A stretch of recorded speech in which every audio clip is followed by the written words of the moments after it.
Bom dia a todos, sejam muito bem-vindos para mais um Caravelas Podcast. Hoje eu tenho o prazer de receber o professor José Teodoro e o senhor Malcolm aqui. Eles, melhor dizendo, vão falar sobre o Brasil imperial, né? Especialmente sobre o segundo reinado, né? É, Tem propaganda? Tem patrocínio, Gabriel? Então, e antes de iniciarmos a conversa, vamos para os nossos patrocinadores. Só que não é esse aqui, né? Não.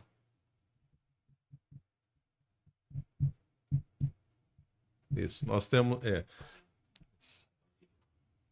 uma nossa Caravelas Kids, sempre com bons lançamentos. Não perca a oportunidade de comprar bons títulos para seus filhos. A editora Caravela, sempre com bons títulos. E a nossa escola Caravelas, né? História Mestra da Vida. Muito bem, muito obrigado por terem vindo. Então já começo a questão com os bicentenários, né? Bem, Malcolm começa? Nós tivemos uma sequência de bicentenários. O mais marcante, digamos assim, mais emblemático, foi o da independência do Brasil, no ano de 2022, né? São 200 anos da nossa proclamação da independência, né? E que transcorreu em 22, 23, nesse biênio aí, de 22 a 23, né?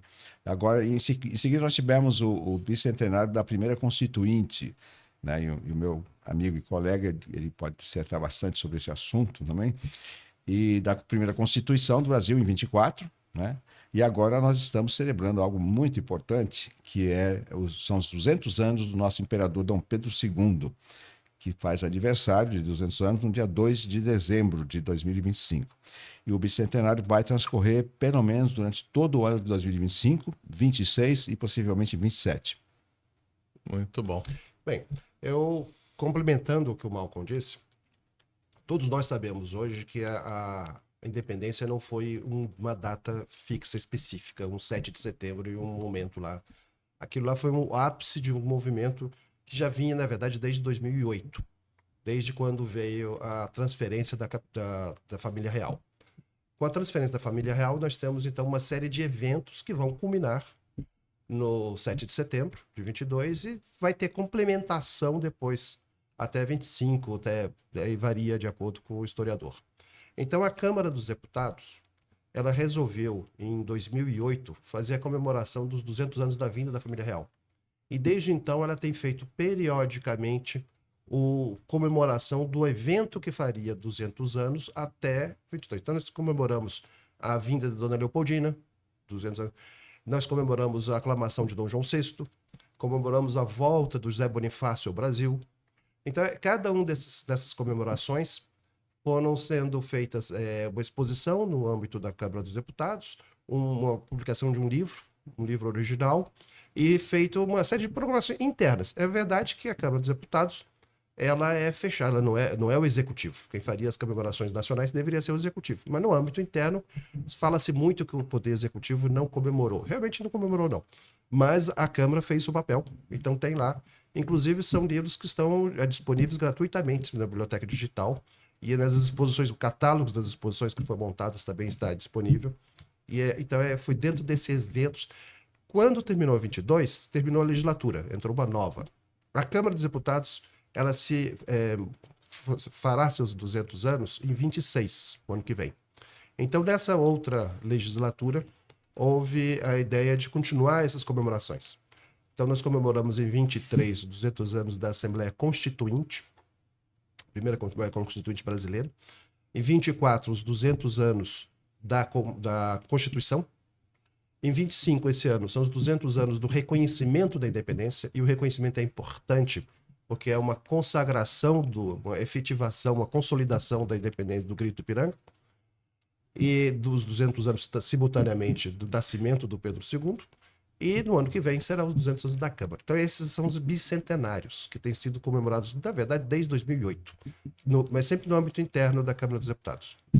Muito bom. Aqui nos bastidores, o senhor estava falando sobre Duque de Caxias, né? O evento, uma das coisas mais interessantes na história do Brasil, e uma das que intriga todo mundo, é por que a monarquia caiu. A monarquia caiu, ela foi assim, parecia um regime tão sólido. Então, de repente, eles quase que se esfareou-se. O movimento republicano, ele era muito incipiente na época. Mas o que estudando os últimos anos do Império, nós vemos que houve uma série de crises, são as famosas crises do regime, que fala-se da questão civil, da questão religiosa e questão militar. Bem, mas há uma outra, que essas são as clássicas, mas há uma outra também muito importante, que é quando o regime político que foi instituído por Pedro II, no segundo regime, foi desmoralizado. Quando é que foi isso? A primeira vez foi em 1868. Em 1868, nós estamos em plena guerra do Paraguai. O comandante-em-chefe das tropas brasileiras é o futuro Duque de Caxias, na época era Marquês. Então, o Caxias estava lá. E o governo era dos liberais. Estava o primeiro-ministro, o presidente do Conselho dos Ministros, era o Zacarias Góes Vasconcelos, um grande líder liberal. O Caxias, ele tinha sido, durante todo o período, um grande líder político, como político conservador. Nós sabemos que na época a política se dividia em conservadores e liberais. E era uma briga acirrada, dois opostos. O Caxias, ele atuava na política não como general, mas como líder político mesmo. E como líder político, ele achou que estava sendo, digamos, recebendo uma guerra de alfinetes, foi a expressão que ele usou, e responsabilizou o governo liberal. Por quê? Porque a guerra estava paralisada. A guerra estava um período muito grande sem grandes atividades bélicas, porque ele estava preparando o exército. No fundo, ele estava formando o exército brasileiro, que tinha sido dissolvido lá na regência. Então, ele estava formando o exército e isso fazia. E estava custando muito caro. O Brasil estava com questões financeiras muito difíceis. E recebia muita crítica dos jornais do Rio de Janeiro. E ele colocou essa culpa dessas críticas no governo liberal, no primeiro-ministro. E, de certa forma, escreveu uma carta, escreveu uma carta ao Dom Pedro II, dizendo que ele ia pedir as contas, ele ia entregar ao governo, o comando, porque era incompatível trabalhar com um gabinete liberal. Isso foi uma crise, porque, na verdade, o governo liberal ele tinha maioria no parlamento e ele estava muito sólido, não havia, por razão dele se dissolvido. E nessa briga entre o primeiro-ministro e o comandante-em-chefe do exército, o imperador optou pelo comandante-em-chefe e dissolveu o parlamento, dissolveu o governo e depois dissolveu o parlamento. Lembrando que pela Constituição o imperador tinha esse poder, né? Mas fazer isso, esse poder devia ser usado geralmente quando havia um choque entre o parlamento, uma maioria parlamentar não correspondia ao do gabinete. Ali havia uma concordância. Então ele dissolve e isso vai criar um mal-estar muito grande. E o Partido Liberal vai rachar e vai criar o Partido Liberal Radical. Isso vai acontecer em 68. O Partido Liberal Radical vai acontecer, vai ter, a partir dali os políticos vão começar a dizer que o sistema político é falso, porque na verdade tudo depende da vontade do imperador, do lápis fatal. Até então a imagem do imperador era preservada nas brigas políticas. A partir daí todo político, quando perdia a eleição, falava mal do imperador, passava a falar mal dele, que ele tinha feito. O José Tomás Nabuco de Araújo, pai do Joaquim Nabuco, ele vai fazer um discurso no Senado. O Senado não era dissolvido, era só a Câmara dos Deputados. Um discurso no qual ele fala dos Sorites. Ele fala que o sistema é falso. O sistema é falso porque tudo depende de uma vontade única do imperador. Então todas as eleições são mais ou menos irrelevantes, porque vai governar quem o imperador quer. E essa crise do Partido Liberal vai levar, em 70, à formação do primeiro o Partido Liberal Radical, depois o Partido Republicano. O manifesto do Partido Republicano é oriundo desse desgaste. Então isso criou quebrou aquela lógica do sistema, do funcionamento, que era muito inspirado no sistema inglês. O Brasil... E isso tinha sido interessante, que tinha sido uma construção do próprio Pedro. O Pedro II, ao longo do seu governo, ele vai herdar um governo... O Pedro I era muito autoritário e muito cioso dos poderes que a Constituição dava à figura do imperador. O Pedro II, ele vai, de certa forma, ir delegando como acontecia no sistema parlamentar clássico inglês. Então ele vai transferir. Então ele vai, inclusive, criar a figura do presidente do Conselho de Ministros, que corresponde ao nosso primeiro-ministro. Era uma figura criada por decreto e não constava na Constituição. E a partir dali ele transferia, ele foi transferindo as atribuições de governo a esse primeiro-ministro, que por sua vez fazia a política na Câmara dos Deputados. Então conseguiu o apoio lá. Então essa quebra foi uma ruptura e deu margem às constantes críticas que no final dos últimos 20 anos você vai ver sempre criticando, o pessoal criticando a figura do imperador. E depois, para complementar isso afastou o Partido Liberal. Para complementar isso, a Dona Isabel, quando vai ter, já no final, para fazer a promulgação da Lei Áurea, do que seria a Lei Áurea, porque na verdade a Lei do Ventre Livre, quando foi votada na década de 70, recebeu o nome de Lei Áurea. Então a Lei Áurea da época era a Lei do Ventre Livre. Quando vai ser feito a de 88, que é a lei que nós conhecemos, Como a Lei Áurea. Como a Lei Áurea, então nós tivemos duas. Tá? Duas daí a lei deixa de ser aquela do ventre livre, a ventre livre passa a ser só ventre livre e transfere o epíteto para a definitiva. Bem, quando ela vai fazendo, ela tinha um compromisso de fazer aquela lei. Ela tinha um compromisso de fazer a abolição. E ela queria rapidez. O governo de então era o conservador. Antes eram liberais. Agora eram os conservadores que estavam no poder. O Barão de Cotegipe. O Barão de Cotegipe era um empedernido. É aquele que não aceitava a Lei Áurea. E tinha lá suas razões, muito embora ele pessoalmente fosse uma pessoa que na época era chamado mulato. Hoje não, mas ele não era uma pessoa de... Ele era visivelmente um mestiço. Mas ainda assim era um empedernido. Ele não aceitava. Na verdade, o que ele queria era indenização. Ele queria que os proprietários fossem indenizados. Depois aprovada a lei, fossem indenizados. Faria parte da lei. Faria parte da lei. Essa era a grande questão dele. Mas, em todo caso, ele achava que isso era um passo muito ousado que precisava ser dado pelos liberais, não pelos conservadores. Porque os conservadores eram o partido dos senhores, dos fazendeiros. Então, ele precisava preservar os fazendeiros, o eleitorado dele, então ele não queria essa lei. A Dona Isabel, ela tinha pressa, ela queria fazer, e ela vai dissolver, vai usar um pretexto de uma briga, chefe de polícia da cidade do Rio de Janeiro, para dissolver o governo, o gabinete, e ao invés de chamar os liberais, ela chama, porque poderia dar problema, porque daí teria que dissolver o parlamento também para chamar os liberais, ela chamou um conservador abolicionista, o João Alfredo.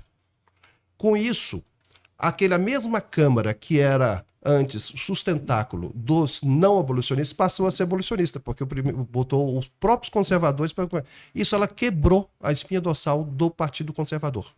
Por quê? Porque se ela fosse convocar ia demorar muito, e ela tinha pressa. Então a pressa dela fez com que as regras do jogo não fossem respeitadas. Então, assim como Pedro tinha feito antes na Guerra do Paraguai com relação ao Partido Liberal, agora a Princesa Isabel tinha feito com relação aos conservadores. Isso não fez que proclamasse a República. Mas ninguém apresentou-se no ano seguinte para defender. Nenhum dos grandes nomes se levantou, porque os grandes nomes políticos de então tinham se sentido traídos porque a regra do jogo tinha sido quebrada tanto pelo imperador quanto pela futura imperatriz. Então eles não fizeram a república, mas também não defenderam, né? Porque acharam que eles tinham quebrado a regra do sistema político vigente. Isso é uma questão que você surge dos elementos que vocês for ler os anais do parlamento, isso surge lá das discussões políticas. Normalmente, os historiadores eles acham que aqueles anais, aquelas discussões são muito chatas, né? E são mesmo, são enormes. O pessoal fala que dói. Então, mas se você for peneirar lá, é uma fonte de informação do mundo político de então. E o mundo político, então, me levou a esses elementos que não diminuem, mas se somam àqueles tradicionais que o pessoal Então, fala. na visão do senhor, são 4 causas. Então, a questão política, a questão militar, a questão civil e a questão religiosa. Sim. Sendo que a determinante foi a militar. A militar que foi determinante. Mas também a militar, houve também uma inércia, uma inexplicável inércia do imperador, que ele poderia ter enfrentado os militares, mas ele não quis. no fundo, o imperador não quis enfrentar. Pois não, Samuel. Eu queria comentar, gostei do empedernido e do epiteto, viu? Mas eu queria jogar um pouquinho de lenha na fogueira e comentar a frase do Cotegipe, né? Aboliste a escravidão, mas perdeste o império ou o trono, né? E ela teria dito, Dona Isabel, né? Teria dito: 1000 tronos eu tivesse, 1000 tronos eu daria para libertar o meu povo. Essa frase também, houve um plágio aí e foi atribuída a Tiradentes em algum momento depois, né? 1000 vidas eu tivesse, verdade, 1000 vidas eu daria. Eu gostaria que vocês comentassem um pouquinho esse assunto. Essas frases são um tanto quanto lendárias. Não há muito. Eu não posso dizer que não foram proferidas, mas também não posso dizer de onde estão. Era muito mais. Conhece aquela história do telefone sem fio? Que um vai falando e vai aumentando? Rádio Então, essa peão. história. Por exemplo, houve uma conversa no final entre o senador Saraiva e o Pedro II. Saraiva era um político muito, muito atilado, né? E o Pedro II gostava dele. E nessa conversa, o Saraiva teria dito que o regime parecia não se sustentar. E o Pedro pergunta: o governo da minha filha? Quando o Saraiva teria respondido que o governo da sua filha é de outro mundo, o império de outro mundo, não deste. Ou seja, dizendo que não acreditava que ela teria chance. Essa frase, essa conversa, depois é transferida para o Cotegipe. Muita gente diz que foi um Cotegipe que teria falado isso. O Cotegipe não falou isso. Mas como é uma frase contra a Princesa Isabel, e quando o Cotegipe passou a ser um dos vilões da história do Brasil, porque afinal de contas ele era o primeiro-ministro que não deixava passar, então passaram essa frase para mostrar essa rivalidade entre a lembrança de Dona Isabel e a lembrança do Cotegipe. Na verdade, essa frase foi do Saraiva, não foi o Cotegipe, não tem nada a ver com essa frase específica. Então, o que eu estou querendo citar é que essas lendas vão se somando e vão se apresentando. Então, e isso é natural e isso é bom, porque mostra que o povo vai se apropriando da história. Então, mas e o terceiro reinado? Não havia um plano de estabelecer os escravizados ao longo de uma grande via que iria dar no local que seria central do Brasil, a Nova Cap já vista, né? E que esses teriam também as terras, seriam empregados. E a indenização, queria que você comentasse por que não foi pensada uma indenização. Bem, isso aí, o C não é história, é elucubração. Se formos elucubrar, o terceiro reinado não houve. Mas a Princesa Isabel governou. Ela governou durante muito tempo. Ela teve 3 regências, e somando essas 3 regências, dá um mandato presidencial, praticamente. Foi ela que assinou tanto a Lei Áurea quanto a Lei do Ventre Livre. Ela tinha uma ideia, digamos assim, pode-se vislumbrar uma proposta de governo dela que seria realmente uma inclusão dessa massa de brasileiros que ficariam deserdados da noite para o dia. Agora é uma questão de crença. Eu, pessoalmente, acredito que ela tinha essa preocupação, até pelas principais pessoas que a assessoravam. Joaquim Nabuco, que brilhou como sendo o grande líder da abolição, e o Joaquim Nabuco não é lembrado como deveria, porque ele conseguiu tirar um problema grave que nos Estados Unidos foi solucionado com uma guerra civil, a mais trágica guerra civil que temos foi nos Estados Unidos, a Guerra de Secessão Americana. Ele resolveu isso numa briga do parlamento. Ele trouxe para uma arena política e resolveu na base do voto. Então o Joaquim Nabuco não é assaz lembrado.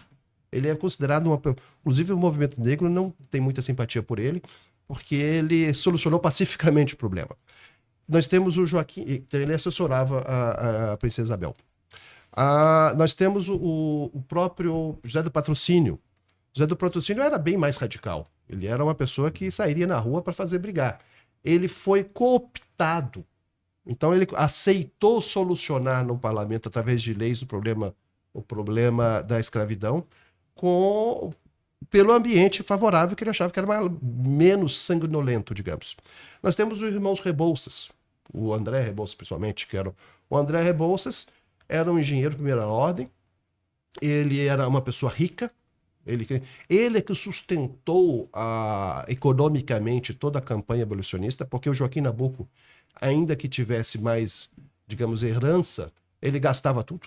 O Joaquim Nabuco não conseguiu juntar nada. Terminou, quando ele morreu, a viúva, morreu como embaixador nos Estados Unidos. Quando voltou, ela reclamou não, ela lamentou que nem casa própria tinha. E ela era filha ela tinha herança, mas o Joaquim gastou durante a vida. Gastou tudo. Então, quem sustentou foi o André Rebouças, que era, na linguagem de hoje, seria um negro. E é uma pessoa muito interessante, porque ele era um negro, mas ele tinha... O pai dele tinha sido deputado, o Antônio Rebouças, e deputado e tinha sido herói na independência da Bahia. Então, havia uma participação efetiva dos negros, digamos, na estrutura do governo desde o Pedro I. Então, inclusive, é muito interessante que ele vai se descobrir negro nos Estados Unidos. Ele sofreu perseguição, né? Não, ele chegou, fez uma viagem, ele era rico, ele tinha dinheiro, ele fez uma reserva em Nova York, no hotel. Quando ele chegou para se apresentar no hotel, o hotel não o aceitou. E ele não descobriu, porque eu paguei, já está tudo pago, porque daí ele descobriu que era o defeito de cor. Ali ele vai levar um susto, porque até então no Brasil ele frequentava o Paço. Ele frequentava o imperador e ele era o engenheiro André Rebouças. Então ali daí ele volta dessa viagem que ele se descobre negro e se descobre, e aí, a partir daí ele começa... Até então era um problema irrelevante para ele.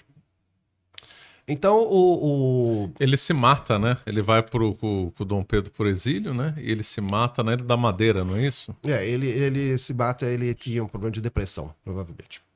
Que coisa, hein? E os descendentes, existe a família dos irmãos, mas os descendentes hoje existentes é do irmão dele, do Antônio. O Antônio tem o mesmo nome do pai. O Antônio tem o mesmo nome do pai. Então, o do Antônio, os descendentes atuais, que tem no Rio de Janeiro, uma família importante, eles são do Antônio. O André até porque o André viveu mais que o irmão morreu mais cedo. Então, o André é que vai ter essa projeção na época da emancipação. E o interessante é que o André, pelo jeito, ele era meio tímido, então ele não participa dos comícios, mas ele financiava tudo. E ele vai acompanhar a família real, família imperial, até por uma solidariedade, porque ele se sente meio responsável pela República, porque efetivamente a República, os militares fizeram por questões pessoais dos militares, mas a falta de apoio, de sustentar, foi em função da Lei Áurea. Tanto da parte política, não apresentou-se nenhum grande... O próprio Saraiva, que eu falei que era amigo, o próprio Saraiva vai ser senador na República. Ele aceita ser senador. O Joaquim não. O Joaquim vai ser eleito deputado na Constituição, mas não aceita. E ele vai guardar o que ele chamaria de 10 anos de luto, porque ele acreditava que aquela coisa da República ia dar... ele acreditava que ia voltar. Ia voltar. Então ele quis se preservar. Ele passou 10 anos fora da política, pensando que... E é o período que ele escreve os grandes livros.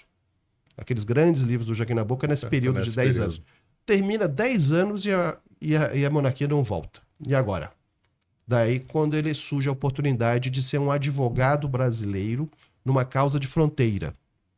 O Rio Branco tinha acabado de vencer as questões de fronteira defendendo o Brasil e tinha saído sem necessidade de abjurar suas crenças monárquicas. Ele falou, se o Rio Branco pode ser monarquista na República em função de vitórias territoriais, eu também posso fazer isso. Isso ele tenta na questão da Guiana Inglesa, que é a única questão que a gente perde.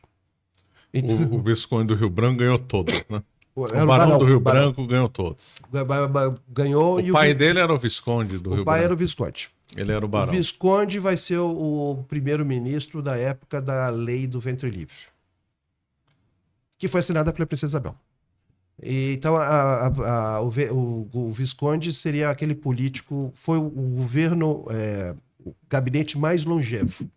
O mais longo foi o do Visconde. E o barão, de certa forma, ele vai se tornar barão em homenagem ao pai. Porque quando vem a Lei Áurea definitiva, a Dona Isabel ela promove uma série de títulos em homenagem a todo mundo que tinha lutado pelo abolicionismo. E uma das pessoas mais importantes seria o Visconde, só que o Visconde estava falecido. Então ela pega o filho do Visconde e o titula barão, o Barão do Rio Branco. Usa o mesmo título do pai no filho, mas com uma categoria inferior. E logo depois veio a República. E o Barão ficou muito orgulhoso e usou o resto da vida o título, né? Incorporou na família. Ele era conhecido como Barão do Rio Barão. Branco. Né? Não, e ele incorpora na família. A família passa a ser Paranhos Rio Branco. Os Baranhos, eles usam até hoje. Várias das famílias incorporam seus títulos nos seus sobrenomes. E é uma coisa muito interessante que já na República, né? É interessante também que aquele pessoal não tinha um dinheiro próprio, não. Todo mundo vivia de funcionário, quase tudo funcionário público. E os Rio Branco também. E ele continua como funcionário público, como diplomata. E no período do Floriano, no período jacobino, digamos assim, há uma proibição de uso de títulos. A Constituição proibia, a Constituição republicana proibia o uso de títulos oriundos do antigo regime. E ele continuava usando o Rio Branco. Daí ele é reprimido, tem uma repreensão que estava assinando o Rio Branco pelo ministro das Relações Exteriores. E ele faz um longo memorial dizendo sobre a história dos sobrenomes do Brasil, não sei o quê, para dizer que ele pode usar sim, que fulano usou, fulano não sei o que, tal, e que depois ele faz uma concessão de não botar mais o Barão. Mas o Rio Branco ele vai continuar e diz que a partir de agora incorpora no sobrenome dele. Hoje é impossível pensar no Barão do Rio Branco como o senhor Paranhos, do outro professor Paranhos, né? Não tem condição, né? Paranhos é muito Júnior. Importante. Era Paranhos Júnior. Agora, inclusive tem um amigo meu que é descendente e a fisionomia dele lembra até o Barão. Mas isso aconteceu. Os Ouro Preto também. A família Ouro Preto, que são uma família de distintos diplomatas, eles são dos Visconde do Ouro Preto. Então, vários fizeram isso. Absolutamente certo. O título tem que pertence à família, tem que ser mais o que é usado. A pessoa depois for conhecida com isso vai mudar por causa da República. Não, mantém. Agora, uma questão, não se discutiu um parlamentarismo na República? Não teve só, não vamos, em vez de ser um presidencialismo, não vamos colocar um parlamentarismo. Teve essa discussão? Teve vários momentos. Nós até tivemos nos anos 60. Eu digo no começo. No começo, não. No começo, a Constituição republicana de 1891, ela é uma visão que o Rui Barbosa tinha de como funcionava o governo americano dos Estados Unidos.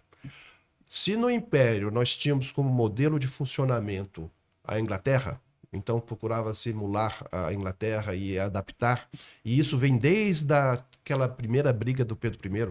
Pedro I, ele, de certa forma, as brigas dele é que tinha o Bernardo Pereira Vasconcelos, que é um grande líder do Regresso, o elemento fundador do Partido Conservador. Ele bate de frente com Pedro I justamente porque ele fala que ele precisa implementar práticas constitucionais. E práticas constitucionais era modelo parlamentarista inglês. No longo do século XIX, os Estados Unidos vai adquirindo uma preeminência muito grande. E passa a ser modelo para muita coisa. O próprio Pedro II admirava muito o crescimento. E o Rui Barbosa, dentro daquela visão tupiniquim, né? Nossa, ele achava que esse modelo estadunidense era adaptado. Então, quando ele vem a Constituinte, o conselheiro Rui Barbosa, ele é um dos revisores da Constituição e ele transcreve o funcionamento. A Constituição estadunidense é muito pequena, mas os usos e costumes lá são... Então ele transcreve, ele bota no papel os usos e costumes de como era o governo americano daquela época. Então é quase que uma aula de como funciona o governo, separação dos poderes, não sei o quê. E uma das máximas do sistema americano é a separação dos poderes. A separação dos poderes é incompatível com o parlamentarismo, porque no parlamentarismo o parlamento controla o executivo. O executivo depende do parlamento. E aí tem as virtudes e defeitos. Uma das virtudes é que essa compatibilidade o governo sempre consegue direcionar políticas públicas porque ela tem um parlamento na sua sustentação.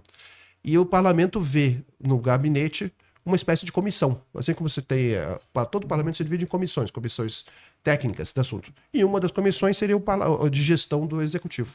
Então vejo que é uma fusão de poder executivo com legislativo, que é a essência do parlamentarismo, que naquele momento a separação dos poderes, que virou um dogma, desde então, é um dogma criado por Montesquieu, pelo Barão de Montesquieu, passou a ser para... Então ela evitou, ela criou essa separação e vai criar a República Velha e a separação rígida.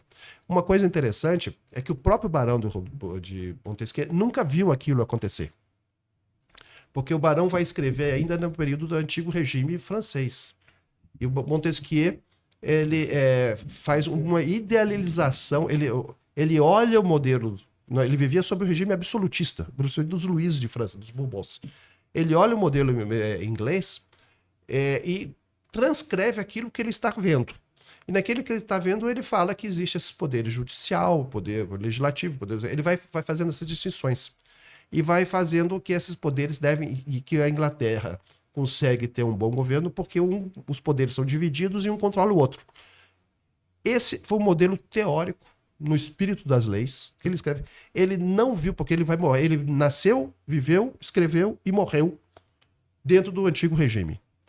A primeira vez que vai se tentar aplicar de uma forma muito rígida essa separação dos poderes vai ser justamente na Revolução Francesa. E a Revolução Francesa vai ser aquele choque, até porque os poderes vão caber, os poderes vão lutar, eles não vão conseguir harmonizar. Então a desagregação, digamos assim, aquela bagunça que deu origem ao terror da Revolução Francesa foi entre os choques entre o poder legislativo e executivo que tinham sido separados.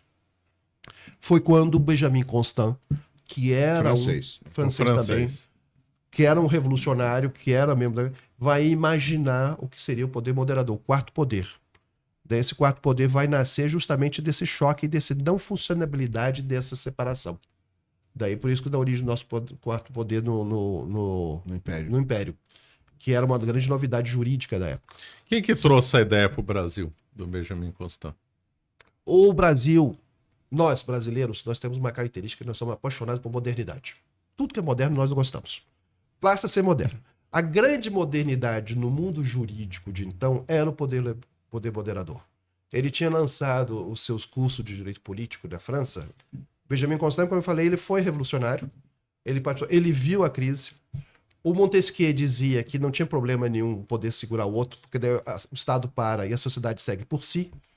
Hoje já não era mais isso. O Estado tinha uma função de propagar e de incentivar o desenvolvimento da sociedade. Então o Estado não pode parar. E ele parava por causa dessas brigas. Então ele imaginou esse quarto poder.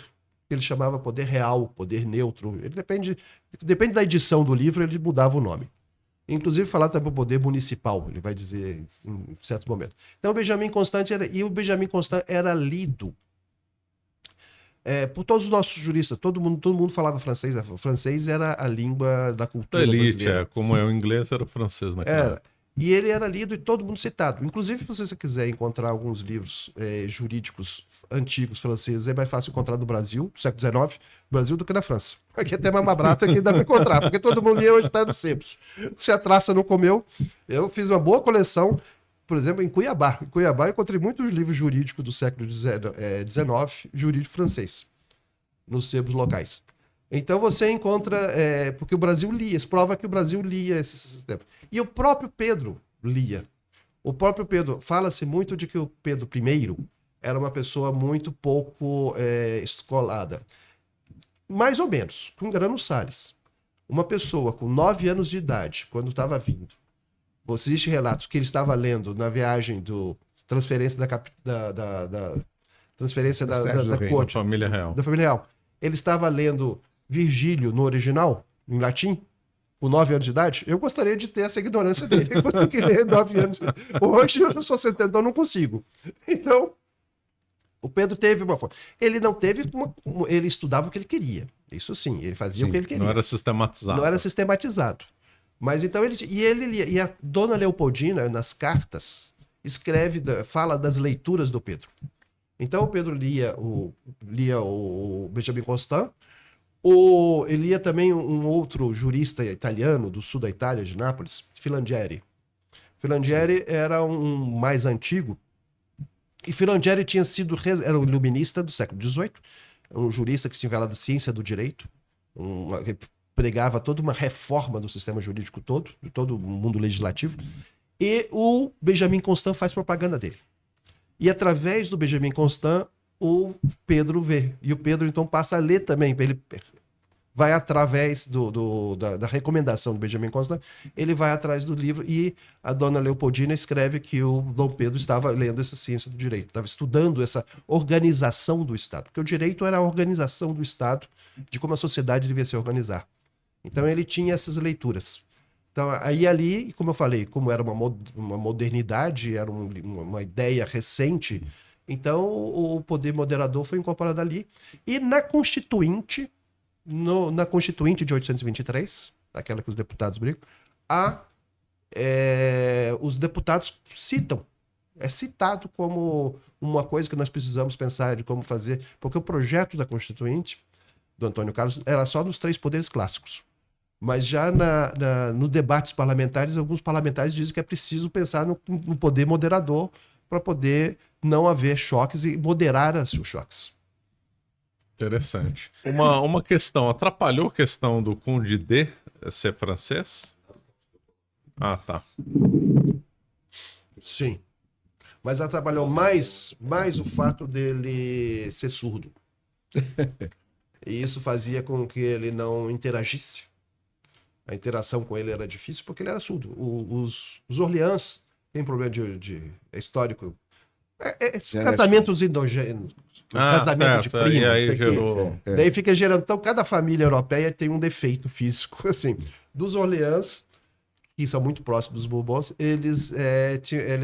aquela geração, pelo menos, era todo surdo. E o Gastão era surdo. Então, ele não interagia. Além de falar com sotaque. Tem aquela empáfia toda de príncipe europeu. No ambiente brasileiro, que é um ambiente muito mais relaxado. Então, aquela empáfia que ele aparece com aquela presença dele. E o pessoal falava com ele, ele não respondia. Eu respondia primeiro porque ele não ouvia. E segundo, se fosse um surdo brasileiro, provavelmente teria lido no lábio. Mas a leitura labial dele também não é fácil, porque ele não falava, ele aprendeu português depois de velho. Então, provavelmente a leitura labial dele não era das grandes coisas.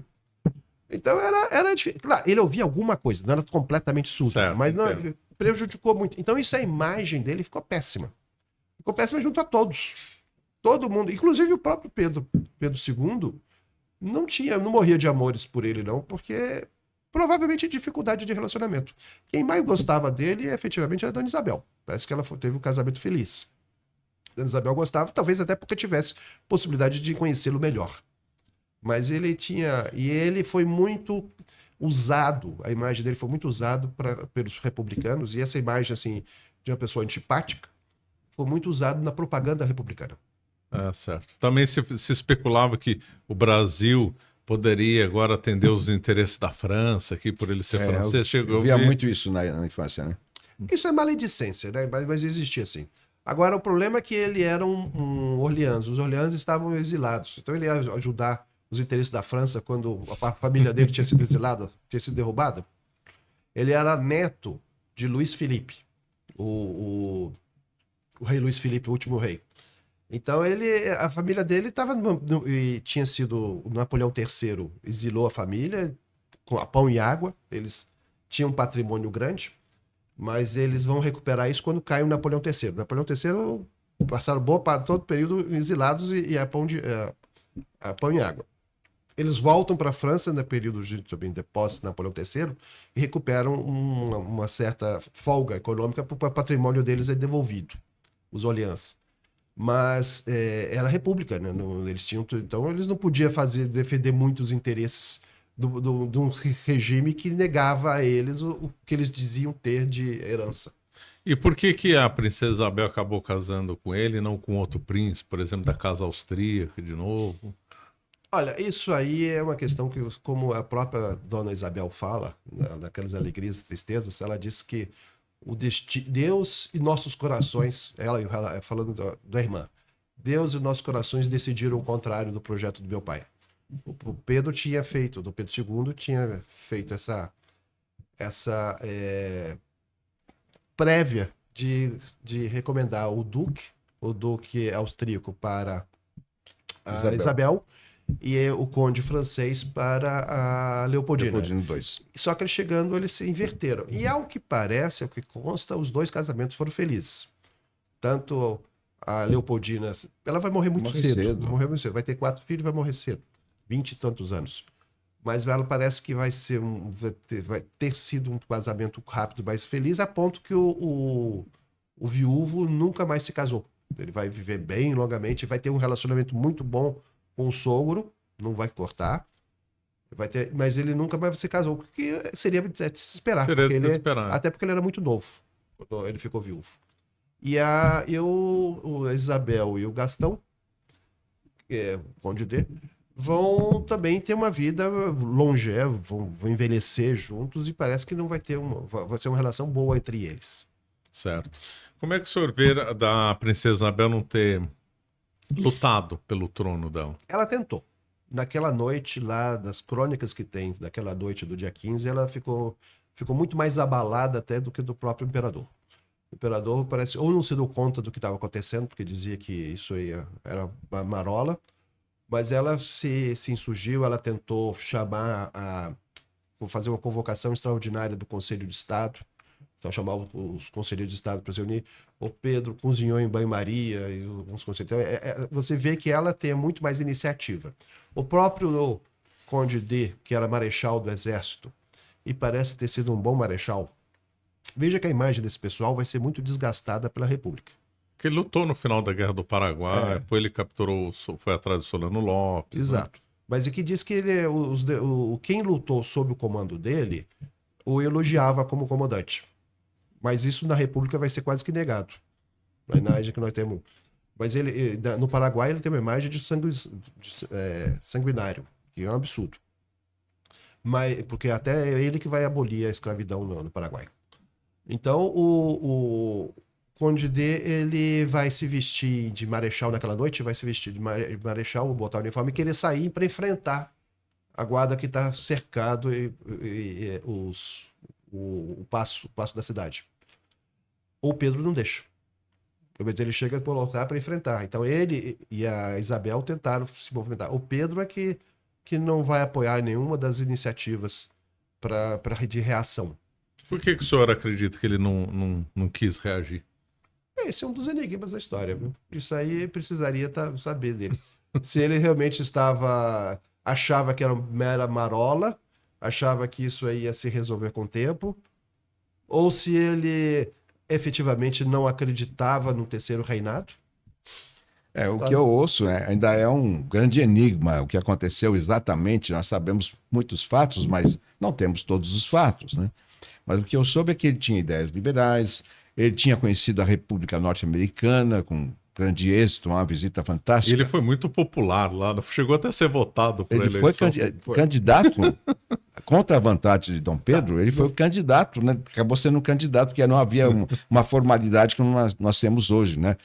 Inclusive a cédula era um pedaço de papel que a pessoa podia escrever o nome de qualquer pessoa. E ele teve uma expressiva votação para presidente dos Estados Unidos. Então, isso me leva a supor, né, que ele acreditava que talvez fosse o momento realmente de uma mudança da República, e é o que se ouve falar, inclusive nos meios dinásticos, né? E que também não queria o derramamento de sangue, mas a gente pode comentar que houve muito mais derramamento por ausência dessa atitude, né? Mas há um enigma, acho que há uma interrogação aí a ser investigada. Sim, porque ele tinha apoio da Armada, o almirante Tamandaré. Não, o Almandaré parece que conseguiu entrar no palácio e se comprometeu. E havia uma entrada que os militares não conheciam. Então era possível sair do palácio. E foi-lhe dito isso. Foi convidado o Pedro. A ideia parece que o Visconde Toné chegou a entrar, convidou a sair por onde ele tinha entrado, né, que é pelas portas dos fundos. E a ideia seria levá-lo para Petrópolis, e Petrópolis internar em Minas Gerais e lá organizar uma resistência. Era plenamente possível. A tropa insuflada era minoritária. O próprio Floriano Peixoto, ele só vai se revelar, ele nunca vai se revelar republicano. Ele simplesmente vai se omitir quando ele recebe a ordem naquela quartelada do Deodoro da Fonseca. Naquele dia, ele era o comandante em chefe da guarnição do Rio de Janeiro, era o Floriano Peixoto. E o primeiro-ministro, o Visconde de Ouro Preto, que tinha tido relações com ele, assim, conversado com ele muitas vezes, vai chegar pessoalmente, vai dar uma ordem para que ele lá prenda o Deodoro e prenda aqueles subordinados. E ele vai ficar parado olhando. Ele vai dizer simplesmente não vai cumprir, ele vai se omitir. Ele vai ser fundamental para a consolidação daquele golpe, mas pela omissão, mais por omissão do que por ação. E pelo contrário, ele vai abrir as portas do quartel e deixar que o Deodoro entre lá para Deodoro prender o primeiro-ministro. E já vai ter vão se altercar lá, vai ter uma altercação. O primeiro-ministro, o Ouro Preto, vai ser exilado com a família real e outro navio, não no mesmo navio, mas vão ser exilados também. Mas é uma discussão em que o Deodoro achava, era tudo um problema corporativo. O problema do Deodoro é que achava que os militares estavam sendo desrespeitados. E o Deodoro, então, ele chega no primeiro-ministro do Visconde Ouro Preto e faz um discurso assim, anarquizando que ele tinha se sacrificado nos campos de batalha, tinha feito isso, aquilo. Daí a resposta do Ouro Preto foi no sentido que ouvir o senhor é tão penoso quanto ter passado por qualquer uma dessas batalhas. É tão difícil estar aqui ouvindo, vale tanto quanto. Tenho certeza disso. E o interessante é que o Ouro Preto, além de ter sido uma pessoa, ele tinha sido ministro da Marinha durante a Guerra do Paraguai, e tinha sido um bom ministro da Marinha, muito eficaz. Então ele tinha...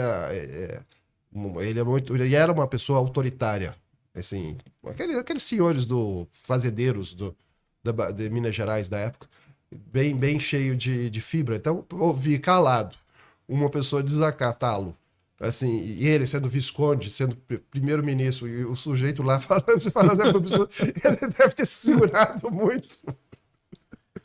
Porque tem uma diferença muito grande entre fazer uma mudança de governo e derrubar a monarquia. Sim.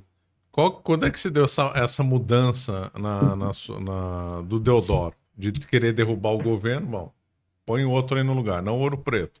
Para depois, não, agora queremos uma república. Como é que foi essa mudança? Ele foi iludido.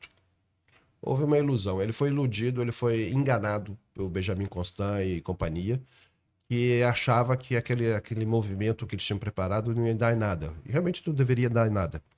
Em certo momento, o Deodoro estava muito doente, você saiu da cama, fez aquela manifestação, depois ele voltou para a cama. E não se sabia se ele sobreviveria à noite. Ele estava muito, muito doente. Então, o Benjamin Constant e companhia chegam, ele era um tenente-coronel, vão na cama e dizem que que o imperador ia nomear como primeiro-ministro era o Gaspar Martins.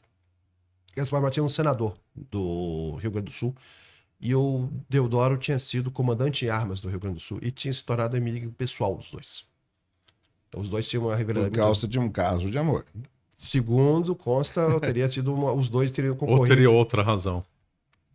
O fato é que os dois eram inimigos de morte. Os dois se achavam. E daí, quando o Deodoro soube que o próximo primeiro-ministro seria o Gaspar Martins, ele teve certeza que seria punido. Então, entre aceitar uma punição que ele consideraria justa, porque ele estava defendendo o exército, estava defendendo a honra do exército, e derrubar o imperador, então ele falou, ele mandou um recado, falou, então digam que foi proclamada a república. Foi assim, mais ou menos foi na cama mesmo, então, o Pedro, quando soube, pediu uma audiência, chamou, quando eu soube dessa bagunça toda, falou, então chama o Deodoro aqui para nós conversarmos. O Deodoro se recusa, porque ele disse que provavelmente, se eles se encontrassem pessoalmente, ele era monarquista. Inclusive, tem uma característica muito interessante. Ele é monarquista e até o final, de certa forma. Ele sai da... Não sei em qual local ele estava, mas ele sai bradando viva o imperador, né? Ele é o cap da... Ele não entendeu bem o que estava acontecendo. Estava agindo, mas não sabia bem o que estava fazendo. Ele teria dito, esse teria sido o brado que ele teria dado lá naquele 15 de novembro. Mas uma coisa interessante, você vê como uma coisa era impensada e a pessoa não tinha assumido. Aquela fotografia histórica que nós temos do Deodoro da Fonseca, se você, todo livro de história tem, ele está cheio de medalhas. Uma medalhada todo. E tem depois o Floriano Peixoto, que também era marechal, também exército, também tinha sido soldado na Guerra do Paraguai, sem nada. Completamente despido. Não tem nenhuma daquelas medalhas. O Floriano não tinha aquelas medalhas? Tinha. Ele tinha recebido também. Ele tinha tudo aquilo. O problema é que aquela fotografia do Deodoro da Fonseca, ela é inconstitucional. Ela está contra a ordem constitucional da Constituição Republicana. Porque a Constituição Republicana havia abolido todas as comendas e títulos. Mas quando foi promulgada? Em 91. Sim. Esse fato pode ter sido antes. Não, aquela é a fotografia oficial. Você vai em toda galeria de ex-presidentes da República, consta lá com aquelas. Ele faz questão de usar aquelas medalhas todas. Ele nunca aceitou não usar as medalhas. Porque ele diz que as conquistou em campo de batalha. Mas de quando dizia, mas isso que a Constituição aboliu. Você mostra que ele não percebeu. Ele ficava indignado. Como aboliu? Eu ganhei, eu conquistei essas medalhas. E, no entanto, ele continuou usando as medalhas imperiais, todas as comendas que tinha. São bonitas, né? São bonitas, mas inconstitucionalmente, na Constituição que ele assinou. Que ele promulgou como chefe da Revolução. Há uma versão que ele teria se arrependido, né, no final da morte do golpe. É verdade essa história? Ou não?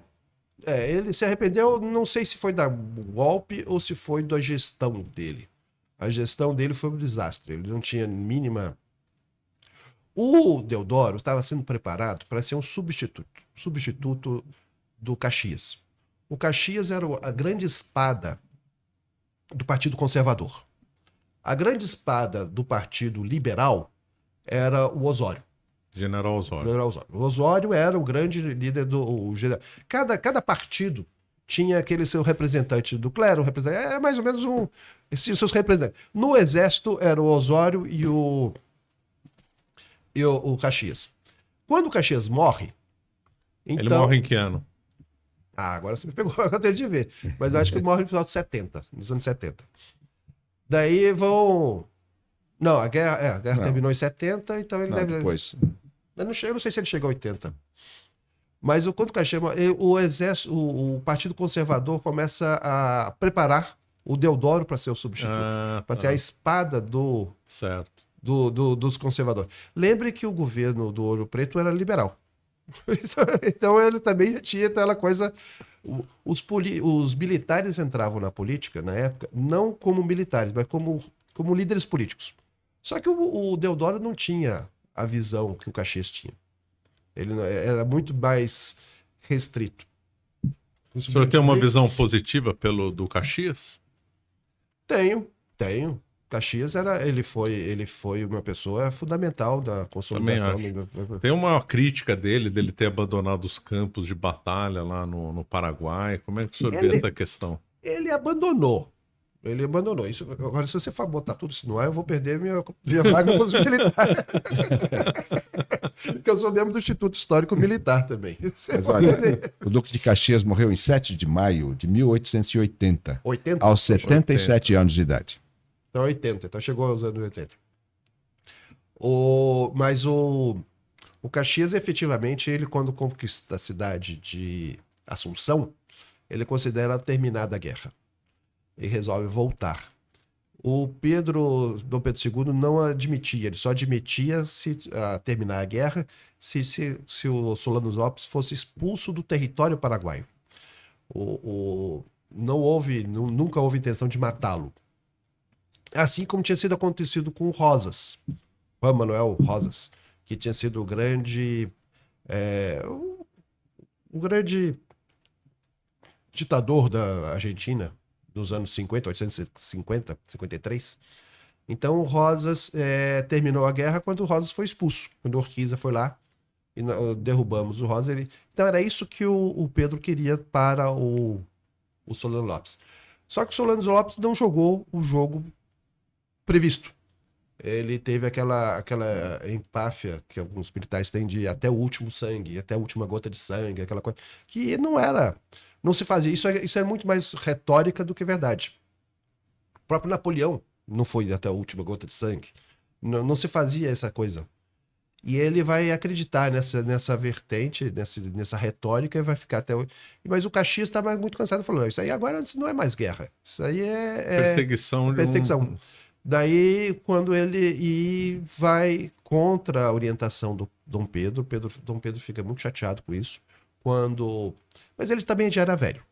Numa época em que as pessoas morriam muito cedo, Imagine você passar toda uma vida, chegar aos 60 anos, sem nunca ter ido num dentista de verdade. Você nunca foi num médico de verdade, você só aquela... Porque pode chamar a medicina e os dentistas da época comparados com o de hoje. Então, você chegar aos 60 anos, sem nunca ter ido ter tratamento médico desse, a pessoa se envelhecia, se acabava muito rápido, né? Então, ele tinha idade e ele queria voltar para o Rio de Janeiro. O Pedro pediu várias vezes, insistiu para que ele ficasse, até que uma hora que ele falou, passou o comando e falou, e foi embora. Tanto que quando ele desembarca no Rio de Janeiro, não tem nada para recebê-lo. Não, heterias, nem o imperador fica chateado com ele. O imperador o conhecia desde a juventude. Ele tinha sido, quando o jovem, antes da maioridade, na lista dos professores que Dom Pedro II teve, o professor de esgrima era o Major Lima e Silva. Então eles se conheciam desde quando... Desde muito tempo. Desde então. muito tempo.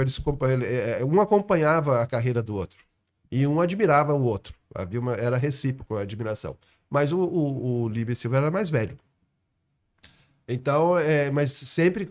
Ele era a espada predileta do Pedro. Sempre que o Pedro tinha algum problema. Por isso que naquela crise de 68, naquela crise de 68 que eu falei no início, o gabinete, entre o gabinete e a primeira espada do Império, o Pedro, contra a orientação do Conselho de Estado, porque vai ter uma reunião do Conselho de Estado, nessa conselho daí foi colocado o Duque de Caxias, o Marquês de Caxias vai renunciar ao comando, porque não é compatível para ele trabalhar com um governo liberal. O Zacarias oferece, então, dentre os dois, o Zacarias fala, então, se for nesse caso, se chegou nesse nível, o governo renuncia. Nós entregamos o governo. Daí tem reunião do Conselho de Estado. O Conselho de Estado se une e vota contra. Ele fala, entre a espada e as instituições têm de prevalecer. Então, ele vota. Inclusive, o Conselho de Estado é uma coisa interessante. Ele tinha representantes equitativos dos dois partidos. Então, tinha o mesmo número o Pedro sempre teve preocupação de manter o mesmo número de conselheiros liberais e conservadores, assim como no Senado. O Senado sempre foi equitativo. E os próprios conselheiros conservadores votaram a favor da manutenção do governo e pela substituição do general. Por que então o Dom Pedro vai optar pelo general? Porque ele conhecia e confiava. Era o oficial que ele confiava. Porque tinha sido professor dele lá no início. Tinha toda uma história, uma afetividade. Então ele vai ficar ele vai sacrificar. E o modelo do parlamentarismo imperial foi criado pelo próprio Pedro. Foi concessão que ele foi fazendo, que ele vai criando aquele mecanismo de funcionamento do Estado. Muito bom. Como é que o senhor avalia a questão militar com Sena Madureira e também a questão da infiltração positivista no Exército? Olha, o Exército, ele tem o Exército brasileiro, ele vai ser um protagonista muito forte na época quando você vai da abdicação do Dom Pedro I. Da abdicação do Dom Pedro I, o Dom Pedro só chega à conclusão que não tem condições, que a coisa está muito complicada, quando ele soube que o Exército, inclusive os batalhões que protegiam ao São Cristóvão, aderem à insurreição. Então ali você vai ter a abdicação, vai ter a regência provisória. Na regência provisória você vai ter uma figura que o brigadeiro Lima e Silva, o pai do Caxias. O brigadeiro Lima e Silva, ele se torna um dos regentes provisórios e depois vai ser da regência trina permanente. E nós vamos ter a figura do padre Diogo Antônio Feijó, ministro da Justiça, e ele chega à conclusão de que o protagonismo do Exército na dissolução do primeiro reinado era muito perigoso para as instituições. E vai convencer, de certa forma, o Lima e Silva, o Francisco, a aceitar uma dissolução do Exército. Então o Exército brasileiro, de certa forma, ele vai ser dissolvido na regência. E isso vai permitir um governo civil durante todo Isso só no Exército, não na Armada, né? Basicamente, porque o Exército digamos, a Armada fica no navio, é mais fácil você ir para você se esconder. O exército... Então, o exército nunca vai ser dissolvido 100%. Não tem. Vai ter um núcleo. Esse núcleo vai subsistir. Mas durante tudo, vai ser substituído pela Guarda Nacional. Isso. A Guarda Nacional vai ser criada pelo Feijó, para fazer. E a Guarda Nacional nada mais é do que você entregar armas para os fazendeiros, para os Daí líderes que políticos nasceu locais. o coronelismo, né? Uma milícia real, imperial. Então isso vai, mas isso vai dar estabilidade e você não vai ter aqueles pronunciamentos militares que você vai encontrar toda a América hispânica e na Um Península atrás do Ibérica. outro, né? Então esses pronunciamentos vão ser evitados porque não tinha mais exército. E o civil tinha tanto quanto o outro. Daí os militares participam. Claro, como eu falei, o núcleo existiu sempre, nunca foi dissolvido. O senhor é favorável a essa medida do Feijó, de enfraquecimento do exército? Deixa eu continuar a história. Desculpa. Então, então cria-se a guarda, você vai ter durante o século XIX tudo. E essa era a razão da inatividade do Caxias. Porque quando teve a guerra, o Brasil foi invadido, não existia exército. Existiam os voluntários da pátria, que eram as milícias, as guardas nacionais. Então aquilo lá foi suficiente para segurar lá aquela tropa no Uruguaiana, mas não para avançar. Não havia profissionalismo. Então o Caxias ele passa alguns anos profissionalizando, fazendo aquilo que o pai desfez. O pai foi o responsável pela dissolução. Por isso essa demora da guerra e por isso que o Caxias estava lá demorando, montando aquele negócio. Então Caxias faz isso, ganha a guerra, volta. E a tendência do governo era repetir o que o Feijó tinha feito. Havia uma desmobilização maciça das tropas. E havia uma redução das funções dos oficiais, uma redução à situação civil quase. Então, essa redução que eles já conheciam, que o Senador, toda aquela geração de oficiais se insurge. Então eles estavam defendendo. Quando o Pelotas, que era um senador militar, oficial do exército, quando tem o Deodoro, quando tem toda aquela pessoa, eles se insurgem contra a honra, eles falam contra a honra do exército que está sendo ofendido. Na verdade, eles estão insurgindo-se contra essa desmobilização. Então ali que eles criam, essa era a questão. E essa desmobilização, de certa forma, era apoiada pelo imperador. Acho que o imperador, se você olhar a imagem dos monarcas europeus no século XIX, todos eles aparecem vestidos com uniformes militares. O Pedro sempre aparece vestido de civil. Ele tinha uma visão muito mais civil, para a educação até. Então o Pedro sempre aparece isso. Então, ele vestia, você encontra ele vestido de general ou de almirante, de fardão. Ele preferia, inclusive, fardão de almirante. Mas isso nas cerimônias oficiais das fotografias, mas usualmente está sempre de civil. Ao contrário dos seus primos europeus. Então havia isso. Então o exército se sentia desprestigiado. Como tinha a Guerra do Paraguai, foi uma grande guerra, muito heróica, houve muito heroísmo em todos aqueles momentos. Então o exército achava que tinha créditos que não podia ser relegado de novo. Então foi uma reação a isso. Será que isso tem alguma coisa a ver com o que sucedeu no dia 15 de novembro? Tem tudo a ver. Porque no fundo ali estava se solucionando um problema da honra do exército. Porque o governo, as casacas, como chamavam, os civis, estavam querendo reduzi-los a funcionários públicos. E o funcionário público militar não poderia discutir questões em jornais. E o Senador Madureira, lá pela honra do exército, estava querendo reagir, porque senão, se eles deixassem, eles sabiam que ia ser desmobilizado, como o Feijó tinha feito. Não sei se respondi a questão. Respondeu, sim. Muito bom. E a influência do positivismo? O positivismo, ele é uma birutice. Sem dúvida, sem dúvida. Sem dúvida. Do Augusto Comte, que tem duas vertentes, né? A vertente científica, digamos assim, e a vertente religiosa. A vertente religiosa, ela é mais exótica ainda. E ela vai sobreviver no Brasil, no Brasil vai ter o único templo positivista, vai ser no Rio de Janeiro, vai ter uma capela no Rio Grande do Sul, parece que existe uma outra capela em Santiago do Chile e outra em Paris. Mas igreja, templo, todo o negócio, só existe no Rio de Janeiro. Existiu, né? Porque eu não sei se existem adeptos da religião da humanidade. O aspecto científico é uma coisa muito interessante que ele diz que o Conte acreditava na evolução da humanidade em diversas etapas. E a última etapa de crescimento, uma espécie de evolucionismo social, o evolucionismo social terminaria no mundo científico. As ciências é que dariam margem à solução dos problemas da humanidade. Então essa parte laica, digamos, do positivismo, ela vai influenciar muito as escolas matemáticas, as escolas militares brasileiras. E nós temos o grande protagonista, que é o Benjamin Constant Botelho Magalhães, não o Benjamin Constant francês.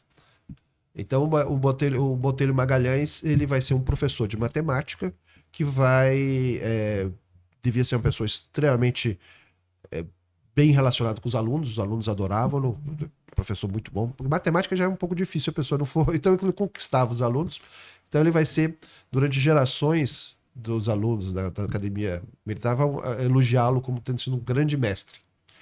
E o Benjamin Constant então entra nesse cientificismo, que vai se influenciar sim, vai influenciar a forma de vida. E essa forma de ver os problemas, muito científico, ele exclui os elementos políticos da questão. Então, os elementos humanos, porque o político vive com o sentimento, ele luta, ele é eleito quando ele conquista o consentimento do eleitor, ele é derrubado quando ele infringe os humores da população. Então, é uma coisa muito subjetiva. E isso é uma contradição para o cientista, para uma visão positiva. Aquilo lá são elementos alheios. O problema deve ser resolvido matematicamente, de uma forma positiva. E não por esses elementos humanos daí vem essa crítica que o exército, não o exército, mas os positivistas têm à função política usual, que é justamente essa democrática dos casacas. Se você falar hoje com um oficial do Exército Brasileiro, ele vai dizer que não é, que essa história de positivismo é coisa de civil. Os civis é que ficam colocando, que ele nunca leu Conte e nunca foi ensinado. Acontece que a forma de pensar científica que eles cultuam é positiva. E isso foi colocado pelo Benjamin Constant naquela geração, dizendo que era a evolução das ciências. No século XIX, o século XIX é muito interessante, ele é um século das histórias. Você vê a história nasce, passa a ser uma explicação, e termina no cientificismo do positivismo. Coisa de científico, tudo tem que ser técnico. Você vai ver o último governo militar, nós tivemos os técnicos. O grande discurso deles justifica essa solução do problema da medicina do Brasil, vai o problema técnico, botar um técnico que vai resolver. É sempre esse tecnicismo que é positivismo por definição. E isso entrou na nossa sociedade de uma forma avassaladora e muita gente acredita que deve ser assim. Só que daí entra em contradição com, como eu falei, com os humores da sociedade. Pode ser que aquela solução seja melhor tecnicamente, mas não a mais adequada para os problemas que a pessoa quer. Certo, muito bom. E como é que o senhor avalia a questão do soldado cidadão, começo da República? Quando era bicentenário que a gente falar. Não, se não quiser, a gente muda de assunto, não tem problema. Não. Há uma muito interessante que, dentro daquele espírito da República, do cientificismo que eu falei, os militares vão se sentir traídos. Vão se sentir traídos pelo fato dos casacas voltarem. Então você vai ter o governo do Deodoro, depois do governo Floriano, e o Floriano deixa os casacas voltarem. Prudente de Moraes é o primeiro. E, na verdade, você tem o primeiríssimo momento dos governos dos republicanos históricos, que é o Prudente de Moraes e o Campos Salles, que não são muito... Eles não eram muito numerosos, então não tem mais elementos para botar lá. E entregam o governo para os presidentes conselheiros, que vão consolidar de verdade. E esses presidentes conselheiros são do Partido Conservador. Você vai dar o Afonso Pena, o Rodrigues Alves, serão todos presidentes que tinham sido do Partido Conservador. O Partido Conservador é que vai comandar o país. Vai comandar o país. E vai montar... Eles eram na origem contra a abolição da escravidão? Essa turma ou não? Não era. Ninguém era contra a abolição. Todo mundo só queria a indenização. A indenização. Eles eram favoráveis a ter uma indenização. No fundo era só isso. E é por isso, inclusive, que o Rui Barbosa vai queimar os arquivos referentes. No governo provisório, quando ele toma... O Rui Barbosa, ele é republicano do dia seguinte. Ele não participou do dia 15. Até então ele era liberal, Partido Liberal, era um liberal radical, mas era liberal. Ele vai virar republicano no dia seguinte, no dia 16. E nessa virada republicana ele vai se tornar... E ele era um grande nome, o jurista mais proeminente daquele grupozinho que aceita trabalhar para a República, e ele vai virar o ministro da Fazenda e vai virar o faz-tudo do governo provisório. E uma das coisas que ele vai fazer vai ser queimar todos os registros referentes à escravidão. E os historiadores caem em cima dele, falam muito mal, blá, blá, blá. Mas por que ele queimou? A justificativa que ele deu foi de que era uma mancha na história do Brasil que tinha de ser apagada. Não foi isso. Na verdade, ele estava querendo inviabilizar qualquer projeto de lei referente à indenização. Ah, certo. Processo indenizatório. E isso, então, os fazendeiros que não defenderam a monarquia porque tinham se sentido logrados e queriam ser indenizados, quando vê isso, então eles também foram logrados pela República? Foram. E o que o Rui Barbosa entrega? Ninguém pagou nada, ninguém. Ninguém parou. Mas o que o Rui Barbosa entrega, então, para conquistar essa classe dos fazendeiros? A federação. Então ele dá, eu não vou te dar dinheiro, mas vou te dar o governo local. Então as elites, vocês, as elites locais, se organizem, porque isso a federação, o Pedro II deixava porque ele achava que a sociedade brasileira era muito autoritária, que ia se tornar verdadeiros régulos locais. E é mesmo, virou. República Velha nós vemos isso. E é muito interessante que o Rui Barbosa, no final da vida, já no Senado, quando ele faz aqueles monumentais discursos dele, ele fala que no antigo regime existia um farol que vez por outra iluminava todas as regiões do Brasil e impedia os malfeitos, não sei o quê, que esse farol foi... O farol era o Pedro II. Então ele apagou o farol e entregou para os régulas, e isso garantiu o apoio desses locais ao novo regime. Então a federação foi o preço que o Rui Barbosa entregou. Havia uma proposta, os liberais tinham proposta, tá no projeto de governo do Ouro Preto, criar uma federação dentro do sistema monárquico. E o Rui Joaquim também falou. Nós tivemos, no primeiro momento, a denominação de Estados Unidos do Brasil. Depois veio a noção da República Federativa, né? Como é que você encaixa isso no tempo? Estados Unidos do Brasil foi dentro daquele projeto que eu falei do Piniquim, do Rui Barbosa, de copiar os Estados Unidos. Era uma cópia literal. Mas depois veio a Federação, então? Não. A Federação acompanha os Estados Unidos. Então não existia só mudaram o nome, então, porque nós tivemos um câmbio. Antes eram províncias, né? Antes tinha sido capitanias hereditárias, capitanias. Não, com a Império vira província e depois vira Estado. Mas a própria nomenclatura mostrava essa visão do Rui Barbosa de copiar o sistema americano, estadunidense. Logo vai se mostrar incompatível. Por quê? Porque lá os estados, primeiro não eram 13 colônias, eram 15. Duas outras não aderiram, viraram o Canadá. Essa história de 13 colônias o pessoal estuda a história de uma forma muito especial. Essa parte do Canadá. Mas então era o que. E o Washington foi derrotado. Estão falando em juntar tudo agora de novo. Não, só fala essa questão do Washington, ele foi derrotado, né? O Washington foi derrotado porque ele estava querendo pegar lá os franceses, que era a 14ª, e depois tinha a 15ª, que é o Labrador. Então, eram verdadeiramente autônomos. E como eram verdadeiramente autônomos, então eles tinham de ceder alguma parte da sua autonomia para fazer a União. Aqui era o contrário. Aqui o Estado era unitário. E havia uma preocupação com o Estado unitário durante todo o século XIX para manter a integridade territorial do país, senão ele podia se esfacelar. Então era o unitário que estava delegando. O caminho é o inverso. Então são realidades diferentes. Então tínhamos tido um governo parlamentarista que tinha dado bons resultados. De repente vira um governo presidencialista com separação absoluta, mas sempre os ministros de Estado eram parlamentares. Se você, na República Americana, não. Tanto que você não pode ser membro do parlamento e do Ministério. No Brasil, logo chegou quando na primeira versão da Constituição de 891 era assim. Se você fosse ministro parlamentar e fosse convidado a ministro de Estado e aceitasse, você perderia sua vaga. E ao perder sua vaga, depois você brigava com o presidente e você ficava na rua da amargura, porque você não retornava ao parlamento. Uma das primeiras crises que teve foi isso. Daí nós vamos ter uma série de dificuldades de adaptação àquela forma de dizer, porque no Império você era eleito parlamentar, então tá garantido. Agora você pode virar ministro ou não, dependendo da... Nós queríamos voltar. Então nós começamos a fazer essas adaptações tupiniquins e vamos pegando a Constituição de 1826 e vamos adaptando. Vai ser em 26, 891, a promulgação, ela é uma difícil vida, ela não é para adaptar a realidade brasileira.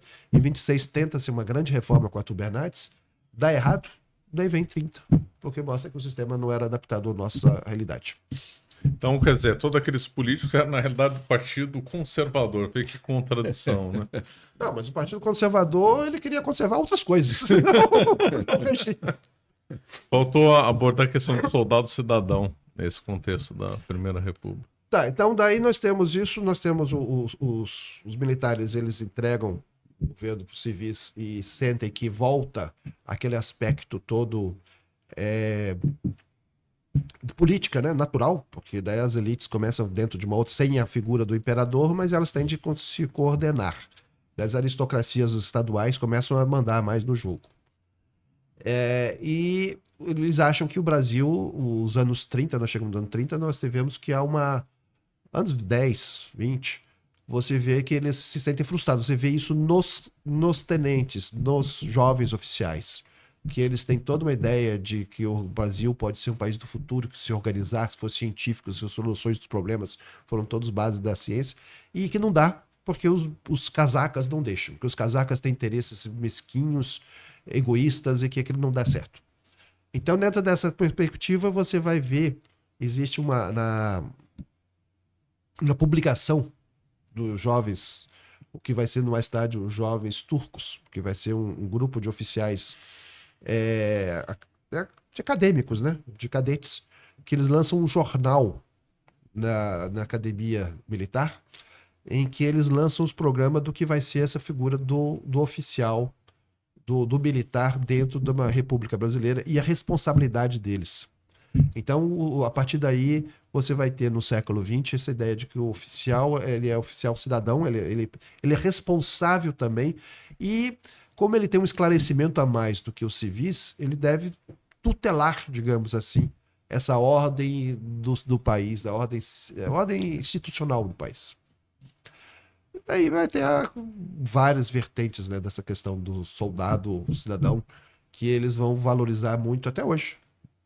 Até hoje eles se acham que são cidadãos, mas o problema é você discutir com uma pessoa igual a você, ou com uma pessoa que tem um trambuco ao lado e você não tem. Então... É verdade, tem uma distância muito grande, né? Já que o senhor falou da Revolução de 30... Era monarquia, agora vai... Bom, quer voltar a monarquia? A gente volta, não, vamos voltar. Não, vamos voltar como o senhor preferir. Não, vai lá. Se eu conseguir responder, se eu conseguir... Já que tocou, né? Que tivemos a tentativa do Arthur Bernardes frustrado em 26.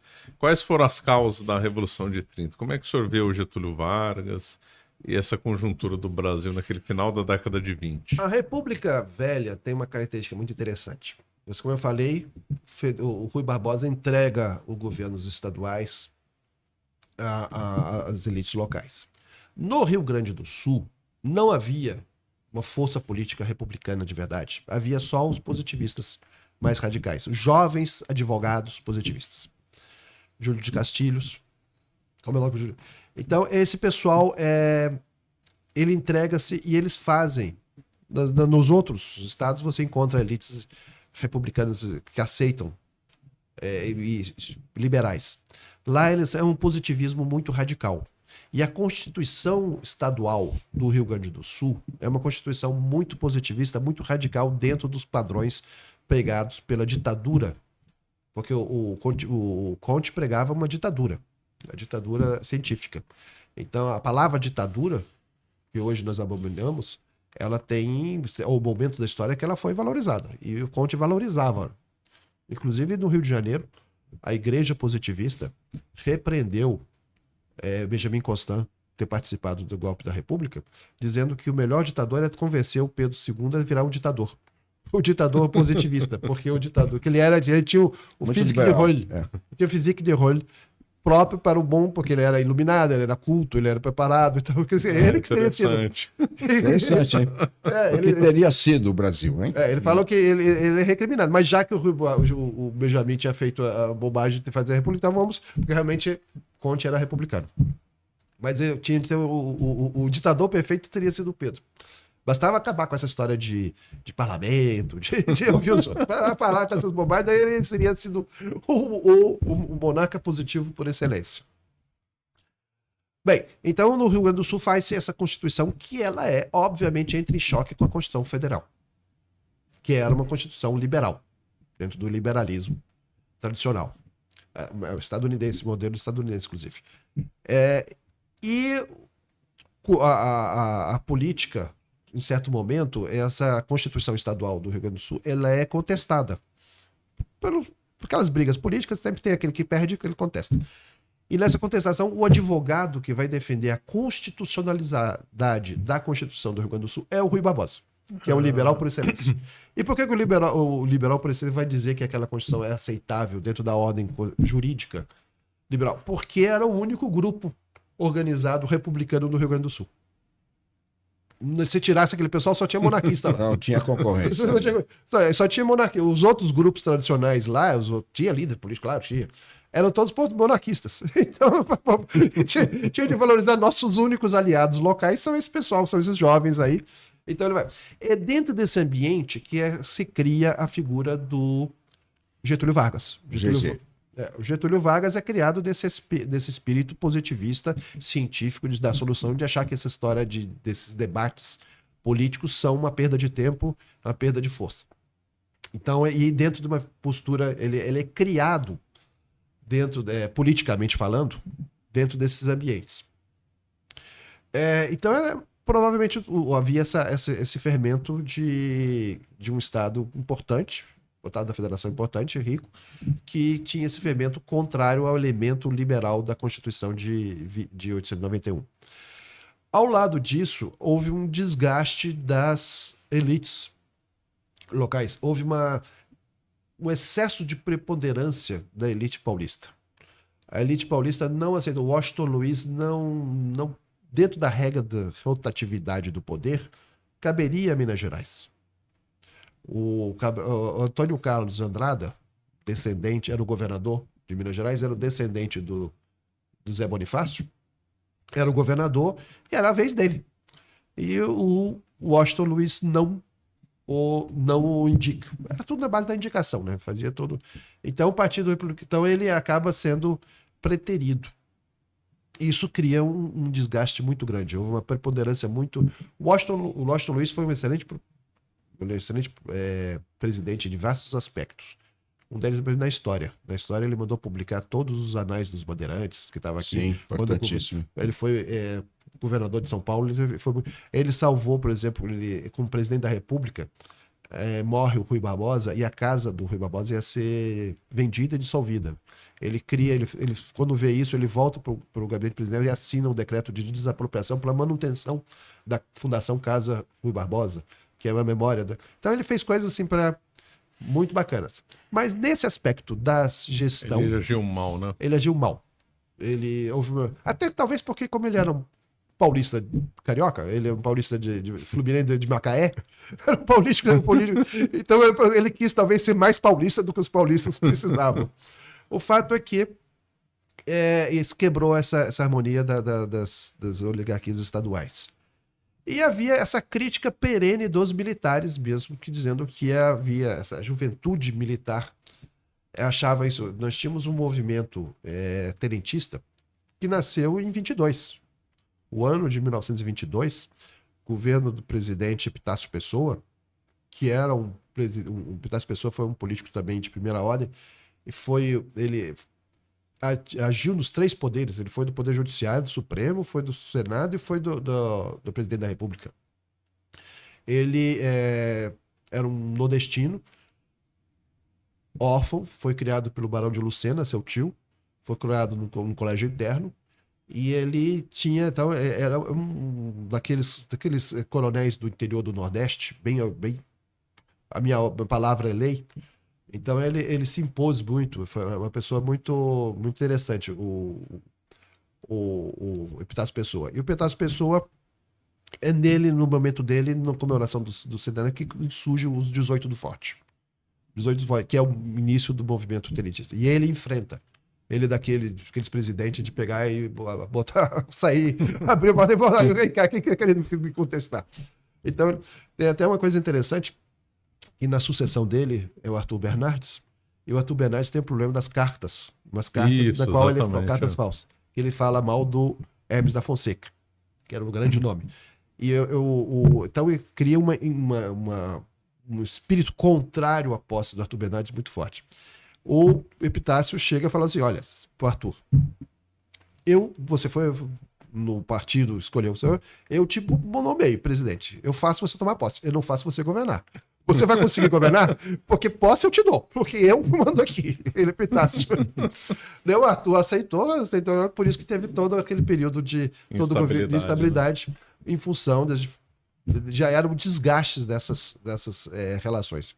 Inclusive, muito, muito irônico que a Revolução de 30 tenha surgido pela morte do João Pessoa. Porque João Pessoa, o Epitácio não tinha filhos, ele tinha 2 sobrinhos, o João e o José. O João Pessoa era o herdeiro político. E o movimento tenentista nasceu contra o Epitácio. Então ele era contra os tenentistas. E os tenentistas vão participar da Revolução de 30, não sei o quê, e ele vai ficar. E o próprio João também era contra. O João também ele morreu por questões locais. Que não tinha nada a ver. Não tinha nada a ver, mas vai ser instrumentalizado. Daí o Epitácio vai chamar o José, quando morre o João, que vai ser o herdeiro, mas o José era um oficial do exército que não quis. Ele vai se tornar, minha vida é militar, eu não vou entrar na política. Daí se extingue a figura dos Pessoas na política nacional, pelo menos os grandes nomes, mas o José Pessoa vai ser o que vai criar a AMAN, a Academia Militar das Agulhas Negras, vai ser um dos responsáveis pela transferência. Ele foi para a Primeira Guerra Mundial, né? Ele atuou lá. Ele foi um marechal extremamente bem sucedido na sua carreira de oficial do exército. Mas poderia ter sido o herdeiro político, mas ele não tinha, ele era completamente diferente do irmão, do João. O que o João tinha de político, ele não tinha. Então o Epitácio Pessoa. Então havia um grande desgaste. E havia a questão internacional. Todas essas questões que a gente estuda na história do Brasil, a gente não olha o mundo em volta. Exatamente. O Brasil não está isolado, o Brasil recebe influências. Então, se você vê esses movimentos políticos que nós temos, todos mais ou menos acompanham a ordem internacional. Em 1830, quando derrubamos Pedro I aqui, nós tivemos a revolução lá que derrubou o Carlos X da França. Você vê aqui todos esses movimentos. 1889, você faz a passeata republicana. Você vai ter o centenário da Revolução Francesa. Então a França também tem essa ideias de... Então, esse fenômeno... Nossa sociedade... Esse é um defeito de nós historiadores, de estudarmos muitos aspectos sem contextualizar onde estamos. A América do Sul, quando se fala dos movimentos militares da América do Sul, acompanha os países ao lado, ver como é que é mais ou menos a mesma coisa. Claro que não é simultâneo, mas é mais ou menos naquele período. As influências são recíprocas. Então, e o Brasil sempre foi um país, a elite brasileira, como eu falei no início, nós somos apaixonados por modernidade.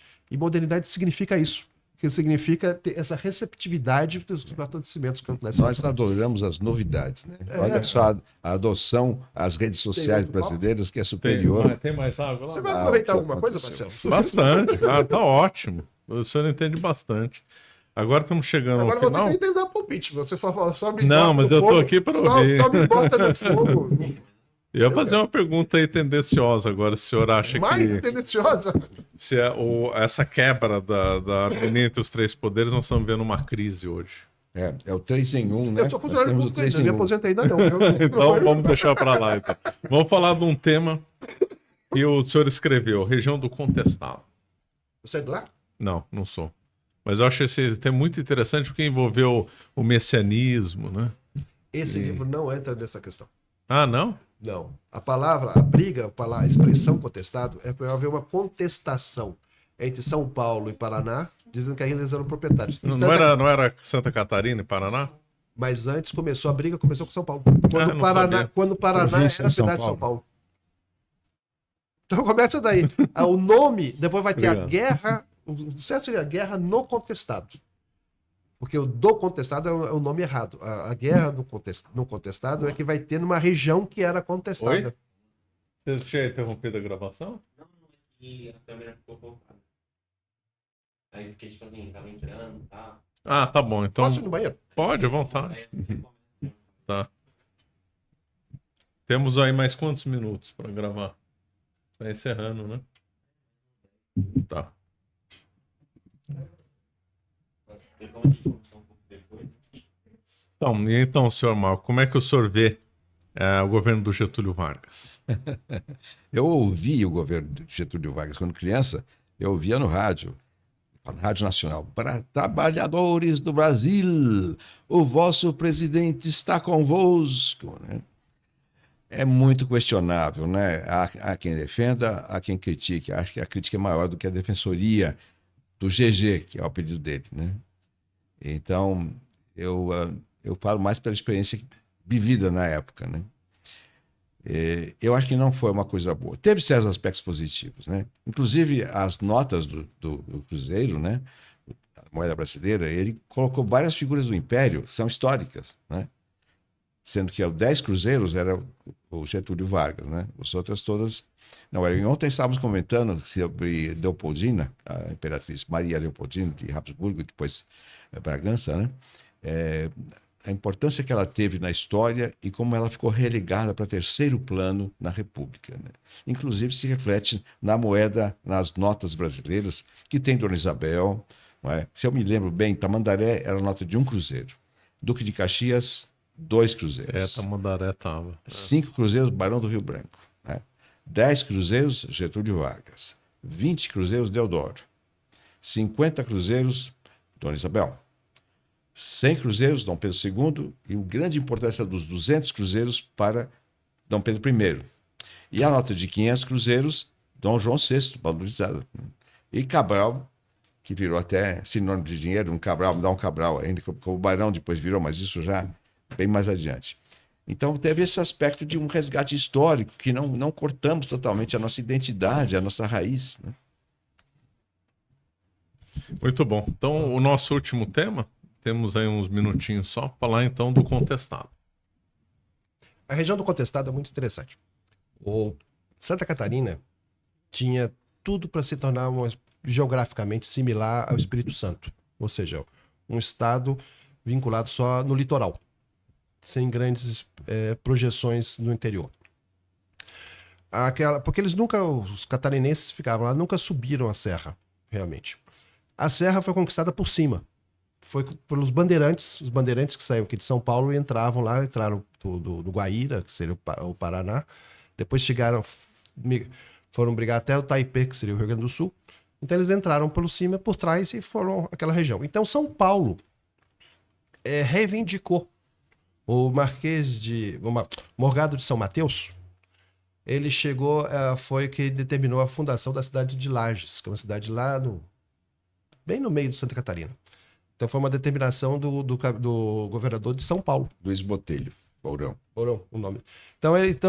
Mas daí, quem se insurgiu contra aquela cidade foi a Câmara de Canoas do Rio Grande do Sul. Dizendo que aquilo era a região, era a projeção deles, do Rio Grande do Sul. Santa Catarina, então era uma briga entre a fronteira, era para descrever onde ficava, e a Santa Catarina ficava no litoral. Só que, na legislação do Brasil, das capitanias hereditárias, geralmente se falava de tal ponto a tal ponto, ou seja, no litoral, e sua projeção reta até encontrar o domínio dos espanhóis. Então Santa Catarina logo disse, não, vocês estão brigando por uma questão que é minha, terra que é minha. Se você pegar minhas projeções litorais, é que essa região é toda minha. E Santa Catarina nunca abandonou esse discurso. Aí se tornou... Houve isso no Brasil colônia, isso viu lá. Então, nessa questão lá, essa região se tornou contestada. Então, é uma região que era contestada entre inicialmente São Paulo e Santa Catarina, porque a questão com o Rio Grande do Sul logo foi definido. Logo Lisboa definiu o rio que faz a fronteira entre os estados, então o Rio Grande do Sul ficou restrito, digamos assim, ao seu território atual. Enquanto que a questão com Santa Catarina e São Paulo continuou, houve uma contestação, e São Paulo muitas vezes diz assim, no papel é de vocês, mas na prática é meu. Isso aqui não, eu que ocupo, eu que estou pululando, eu que estou defendendo, que história que vocês querem. Mas não, é meu, essa briga. Então essa questão do contestado, essa é a origem, digamos. Quando o Paraná se emancipa de São Paulo, já em meados do século XIX, em função de uma briga política nas eleições na cidade de São José dos Pinhais, que é uma eleição, aquela briga conservador e liberal. Essa briga termina, essa eleição, o município se emancipa, e quem ganha acho que quem mandava em Curitiba eram os conservadores, mas quem ganha as eleições em São José dos Pinhais, que é arredores, é onde tem o aeroporto hoje, foram os liberais. E isso acaba em tiro. E nessas tiras nas eleições seguintes para deputado federal, essas eleições morre metade da Câmara dos Vereadores de São José dos Pinhais pela troca de tiros na rua. Então, ali o governo central inquere a São Paulo, por que São Paulo deixou o governo estadual, por que deixou aquela bagunça, aquele negócio, sabia que aquele espírito estava de violência, de rivalidade. E a resposta do governo estadual foi péssima, porque ele falou que era muito longe, e por isso que não tinha conseguido mandar tropa para fazer. E com essa resposta, o imperador criou o Paraná. Acha que é muito longe. Não havia via terrestre, não havia comunicação terrestre. Já que vocês não conseguem controlar, vocês deixam que as eleições se tornem guerra de tiros lá em Morticínio. Então, grosso modo, os paranaenses, grosso modo, foi essa a origem. Daí emancipou a comarca, a quinta comarca do estado. Então, a fronteira do Paraná era a quinta comarca. Então, eles herdaram essa luta com Santa Catarina. Então, era a região contestada pelos dois. O interessante dessa região é que era uma região que mais tarde foi reivindicada pela Argentina. Olha só. A Argentina, quando entrou lá na região de Missões, que eles chamam de região de Missões, nós chamamos de Palmas. É a região justamente que vai ter um dos litígios com a fronteiriço que o Barão do Rio Branco vai ganhar. E a justificativa que vai ser usada para o Brasil é a justificativa de ocupação territorial, que era a justificativa dos paranaenses, dos paulistas paranaenses. Nós ocupamos, nós desenvolvemos, nós estamos... Tudo lá é o Brasil. Que história é essa da Argentina? E depois também...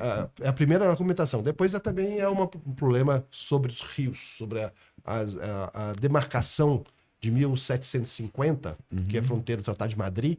Então é uma comitiva de demarcação de fronteira. Então fala de um sério dos rios. Então o Barão diz que esses rios são onde hoje passa a nossa fronteira. Mas foi usado também como argumento complementar a ocupação. Ou seja, foi usado a argumentação do Paraná. Só que Santa Catarina não aceitava porque dizendo que era usurpação. E usurpação nenhum ato pode ser. Essa questão foi levada ao judiciário do Supremo, já na República. Nesse judiciário deu ganho de causa a Santa Catarina. Só que o Paraná não aceitou. Chamou a força pública se armou e disse para ele que Santa Catarina quisesse buscar, viesse. Daí, diante desse impasse, Santa Catarina também armou sua força pública. Então, uma guerra civil da República Velha. Deu o presidente Venceslau Braz, mineiro de Itajubá. Então, Venceslau Braz ele consegue chamar os dois governadores e acertar um acordo entre eles. Então, basicamente o que seria devolvido, que deveria ser devolvido para Santa Catarina, foi dividido em dois. Um parte do cima ficou, inclusive a cidade de Palmas, que era a principal cidade da época, ficou para Paraná, e a parte do sul foi entregue a Santa Catarina. Por isso que o Santa Catarina tem esse aspecto meio triangular. Ele começa, ele devia ser... Ele é largo, depois vai estreitando. Ele deveria ser um retangular. Daí ele vai se tornar porque ele teve de ceder, porque senão seria guerra civil ali. Então essa é a região do contestado, essa é a origem. E esses documentos, na época, quem controlava essas questões estaduais era a Câmara dos Deputados. Então os documentos originais, sobretudo, estão nos arquivos da Câmara dos Deputados. Então esse livro que foi feito para resgatar esses documentos, Porque são documentos que estão lá, fundamentais na formação geopolítica nossa, né? E estavam lá nos arquivos, então nós publicamos com o apoio dos deputados. O deputado Carolina de Toni é quem patrocinou essa publicação. Então nós fazemos isso. Depois nós temos a Guerra do Contestado. A Guerra do Contestado é outra realidade. E ali a palavra contestado é muito vinculado com a guerra. Mas a guerra não deu nome, ela usou o nome da região. A Guerra do Contestado... São outras razões? São outras. Aquilo lá é um desenvolvimento feito, em certo momento é planejada uma estrada de ferro que até Rio Grande do Sul, passando por aquela região. A estrada de ferro, a companhia que faria, ela ganharia a propriedade das terras circunvizinhas, só que essas terras circunvizinhas eram habitadas por camponeses locais. E esses camponeses, então, se insurgem contra essa e vira uma questão social. E é a primeira vez que Santa Catarina manda soldados para lá. Porque até então quem tocava aquela região era o Paraná. Então, justamente quando eles estão no auge da questão de litígio, brigando, eu falo, não, isso aí eu vou lá, eu resolvo. Mas é uma questão que dá uma guerra e o Exército entra, o Exército Federal também entra, mas daí o Santa Catarina começa a tomar posse. Para os locais, não fazia muita diferença se eu pago o imposto para Santa Catarina ou se pago para o Paraná. Importante que tenha uma milícia, um exército lá. Então, na verdade, chegou-se, inclusive, na época, no meio daquelas brigas todas, a imaginar um outro estado. Os políticos locais lá daquela região que era o paranaense, que ia virar catarinense, ficaram a imaginar, a ideia não morreu. E o Rui Barbosa, como tudo que aconteceu naquela época, o Rui Barbosa também fez seus memoráveis discursos no Senado. Acabou. Ele falou porque no primeiro momento, o Rui Barbosa no Senado recebe o acordo feito pelo Venceslau Braz com apoio. Ele acha que é uma boa ideia fazer esse acordo das elites e evitar uma possível guerra civil. Mas depois as populações locais, os políticos locais que não gostaram de virar catarinense, escreveram para o Rio de Janeiro, para o Rui, pedindo apoio dele, dizendo que eles não tinham sido ouvidos. Daí Rui Barbosa falou que a Constituição obrigava a ouvir a população local. Como a população local não estava ouvindo, então por isso ele era contra, era inconstitucional esse acordo. E faz aqueles discursos arrasa quarteirão, que todo mundo aplaudia, mas que dificilmente seguia. Interessante. Bom, muito bom. Chegamos ao final. Agradeço muito a exposição, foi excelente. Muito obrigado. Então eu estou disponível. Agora, cada um desses livros é outra aula, se você quiser. Tá bom, muito obrigado.